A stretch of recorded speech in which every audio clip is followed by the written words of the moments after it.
Hey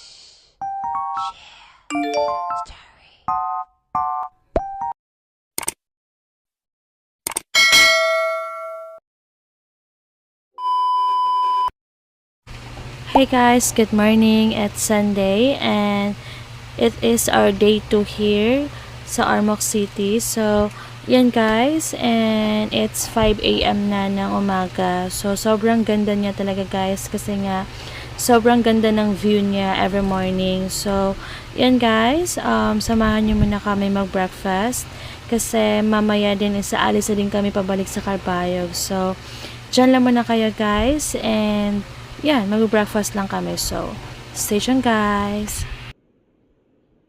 So, ito nga pala guys, yung view niya sa likod. And as what you have noticed, sobrang ganda niya talaga guys. And sobrang refreshing ng hangin every morning. And sobrang linis din ng dagat dito guys. As what you have noticed, hindi siya white sand pero sobrang linis ng sand niya. And sobrang ganda ng view niya dito sa labas guys. And yan, sobrang sarap dito guys mag-breakfast. So actually nagtimpla lang din ako ng gatas and yan, habang nagkikwentuhan and nagpapahangin din sa labas kasi nga sobrang ganda talaga guys ng view dito and sobrang refreshing. So yan guys, dyan lang muna kayo and mag-breakfast lang muna kami. So stay tuned guys.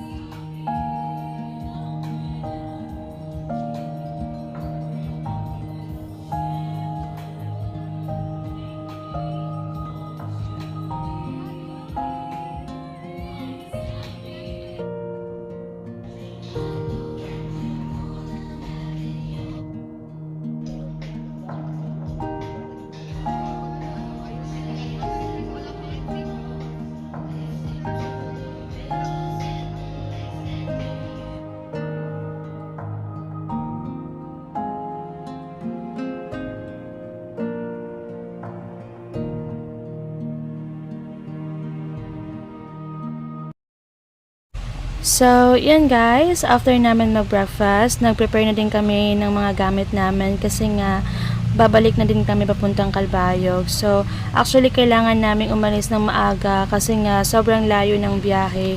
So, umaabot talaga siya ng 6 to 7 hours. So, yan.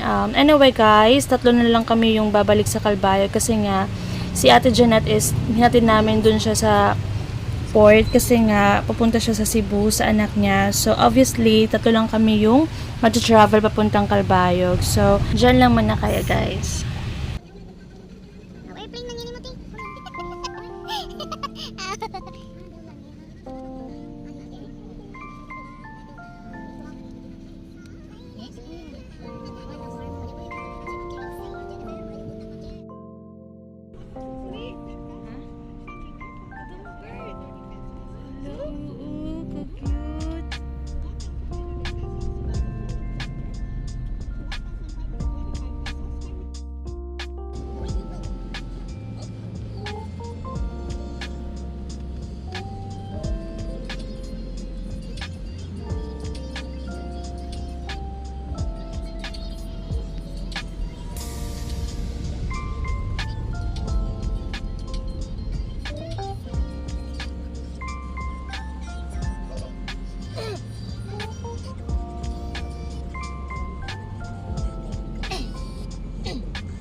So, yan guys, medyo malapit na din kami sa San Juanico Bridge and I just wanna share with you guys kasi nga kanina bumili kami ng mais dun sa Santa Fe and sobrang worth it talaga guys kasi nga 50 pesos lang yung 1 kilo and sobrang laki na ng mais nila and sobrang worth it na talaga guys, sobrang sulit na. So yun, kasi kung sa iba ka bibili, aabot talaga siya guys ng 100 pesos yung per kilo, pero dun guys it's only 50 pesos and sobrang laki na ng mais nila dun and for sure sobrang sarap din nun. So yan guys, share ko lang. So anyway guys, and nandito na kami sa San Juanico Bridge and as what you have noticed, meron lang guys 1 lane kasi nga bawal kasi magsabay-sabay dun sa bridge and I think guys it takes to 2 years pa bago maayos talaga yung San Juanico Bridge, pero okay lang kasi nga meron namang alternative way kung paano ka makatawid dun sa San Juanico Bridge kasi lahat ng mga tracking guys is pwede naman tumawid via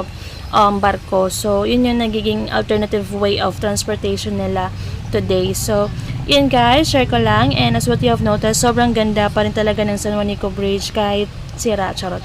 So anyway guys, dyan lang muna kayo and mag-travel lang muna kami. So stay tuned guys.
Life pag buaya ka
pagod. So, yan guys, nag-stop over muna kami dito sa Tokyo's Grill. So, as what you have noticed, sobrang ganda talaga ng view nila dito guys. So, yan. That's all for today's video guys. Thank you guys for watching. Please don't forget to subscribe my YouTube channel. Bye guys!